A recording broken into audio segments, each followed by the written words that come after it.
Thanks for joining us tonight, as a lot of Hawkeye sports were in action over the weekend. The Iowa wrestling squad hosted its third dual meet on Friday, and it ended up closer than what many expected. Jordan Maloney has more. The second-ranked University of Iowa wrestling team opened up their December competition at home Friday, December 4th at Carver Hawkeye Arena. The Hawkeyes defeated South Dakota State 28-15.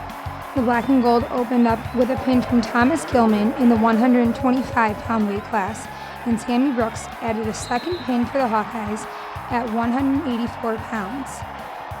Gilman started off, bonus points. Good hustle awareness by Brooks, bonus points. And 5 stall calls will get you thrown out of a match. Good bonus points by our heavyweight. Between the pair of pins, takedowns came from Corey Clark and Alex Meyer. But it was an 8-0 major decision victory from sophomore Brandon Sorensen that set Iowa apart. The Hawkeyes are still not satisfied. I don't think anybody's ever satisfied in a program like this with standards like us and the coaches have. I don't think 10 national champs and then maybe we'd be satisfied. And right now I would say that we gotta be ready to go when Rutgers comes in. Next up, the Hawkeyes take on conference opponent Rutgers at home on December 10th. That's all for today in wrestling. I'm Jordan Maloney with Daily Iowan TV Sports. Iowa women's basketball improved their record to 8-1 on the season. Alec Giannakopoulos was on the scene for the victory over Robert Morris University. Alec?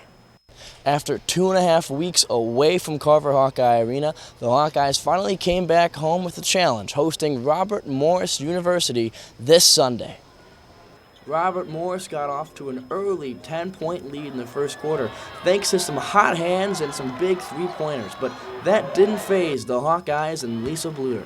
I don't feel like we panicked. I don't feel like anybody, went crazy or anything. We just thought we're going to start chipping away at this. We're unhappy about it, but we're going to start chipping away with it.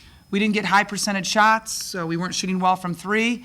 Second half, we did a much better job of getting higher percentage shots, and our shooting percentage went up.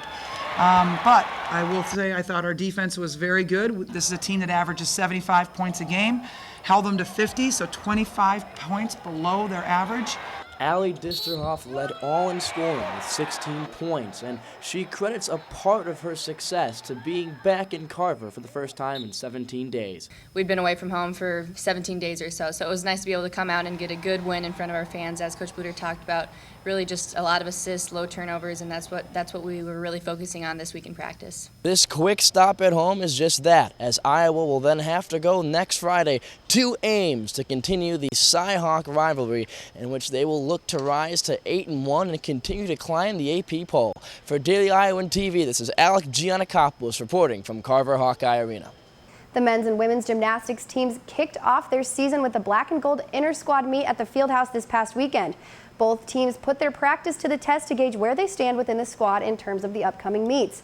Daily Iowan's Holly Reimer has more. It was the black against the gold as both the women and men split up their squad into 2 teams to showcase their routines in some friendly competition and to get a feel for the upcoming season. Although women's coach Larissa Libby said there were some inconsistencies, she loves the energy of the 22-member team and is excited to see where this season will take them. I feel good about the chemistry, and to me that's the most important thing. You can't put a team out there and be successful if they don't trust each other, they're not loyal to each other, they're not disciplined, focused on the right thing, and focused on the right thing for us is on each other. Next up is the Cancun Classic on January 2nd, a meet that senior Allie Glover said the team will be well prepared for. As far as preparing us for Cancun, it did that. I think we got out here and kind of got our mistakes out, felt what we need to work on. So now we have pretty much a whole month. We can get back in the gym, tweak those areas, work on that little stuff, and be ready to go for Cancun. As for the men's team, Coach J.D. Reeve was happy to have his expectations exceeded. I want to kind of gauge where we are physically and mentally, and they handled everything actually better than I had anticipated. The meet was a first-time debut for this season for all members, but for 5 freshmen, it was their first debut as a Hawkeye. It's a big transition going from high school to college, but I love it. The team's great, and I'm just so excited for this season.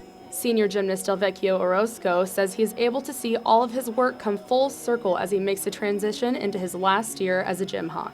I see the freshmen and I see them develop, and I'm watching them grow and and like gain more muscle. And it's just such an awesome experience because I was in their shoes like just yesterday. It's pretty magical just watching things unfold and watching not only them but myself mature as a gymnast. The team will have their season opener at the Windy City Invitational in Chicago on January 17.